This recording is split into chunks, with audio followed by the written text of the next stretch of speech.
ಒಳಚರಂಡಿ ಜೋಡಣೆಗೆ ಅರ್ಜಿ ಸಲ್ಲಿಸುವಂತೆ ದಾಂಡೇಲಿ ನಗರಸಭೆಯಲ್ಲಿ ಪೌರಾಯುಕ್ತರಾದ ಆರ್.ಎಸ್. ಪವಾರ್ ಕರೆ.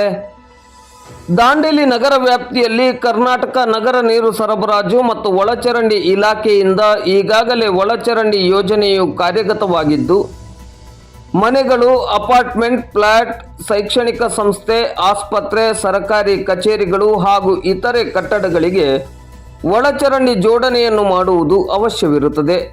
ಈ ನಿಟ್ಟಿನಲ್ಲಿ ನಗರಸಭೆಯ ಕಚೇರಿಯಲ್ಲಿ ಅರ್ಜಿ ನಮೂನೆಗಳು ಲಭ್ಯವಿದ್ದು, ಸದರಿ ಅರ್ಜಿ ನಮೂನೆಗಳನ್ನು ಪಡೆದು ನಗರಸಭೆ ನಿಗದಿಪಡಿಸಿರುವ ಶುಲ್ಕವನ್ನು ಭರಿಸಿ ಒಳಚರಂಡಿ ಜೋಡಣೆಯನ್ನು ಪಡೆಯುವಂತೆ ದಾಂಡೇಲಿ ನಗರಸಭೆಯ ಪೌರಾಯುಕ್ತರಾದ ಆರ್.ಎಸ್. ಪವಾರ್ ಅವರು ಸಾರ್ವಜನಿಕರಲ್ಲಿ ವಿನಂತಿಸಿದ್ದಾರೆ.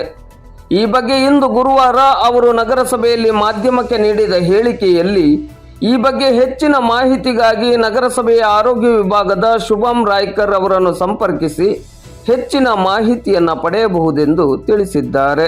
ದಾಂಡೇಲಿ ನಗರದ ಸಾರ್ವಜನಿಕರಲ್ಲಿ ಮತ್ತು ರೆಸಿಡೆನ್ಸಿಯಲ್ ಮನೆಗಳು ಮತ್ತು ವಾಣಿಜ್ಯ ಅಂಗಡಿ, ಮುಂಗಟ್ಟು, ಲಾಡ್ಜು, ಹಾಸ್ಪಿಟಲ್ ಮಾಲೀಕರುಗಳಲ್ಲಿ ಈ ಮೂಲಕ ವಿನಂತಿಸುವುದೇನೆಂದರೆ, ದಾಂಡೇಲಿ ನಗರದಲ್ಲಿ ಒಳಚರಂಡಿ ಯೋಜನೆ ಕಾರ್ಯವು ಶೇಕಡ 99% ಮುಕ್ತಾಯವಾಗಿದೆ. ಮನೆ ಮನೆ ಸಂಪರ್ಕ ನೀಡುವಂಥ ಯುಜಿಡಿ ಸಂಪರ್ಕ ನೀಡುವಂಥ ಕಾರ್ಯವನ್ನು ಪ್ರಾರಂಭ ಮಾಡಬೇಕಾಗಿದೆ. ಆ ಕುರಿತು ನಿಗದಿತ ಅರ್ಜಿ ಫಾರಂಗಳು ನಗರಸಭೆಯಲ್ಲಿ ಲಭ್ಯವಿದೆ. ಸಂಬಂಧಿಸಿದ ಮನೆಯ ಮಾಲೀಕರು ಅರ್ಜಿಗಳನ್ನು ಪಡೆದುಕೊಂಡು ಸೂಕ್ತ ದಾಖಲಾತಿಗಳೊಂದಿಗೆ ಮತ್ತು ಫೀಯನ್ನು ಭರಣ ಮಾಡಿ ಕನೆಕ್ಷನ್ಗಳನ್ನು ಪಡೆದುಕೊಳ್ಳಲು ಈ ಮೂಲಕ ವಿನಂತಿಸಲಾಗಿದೆ.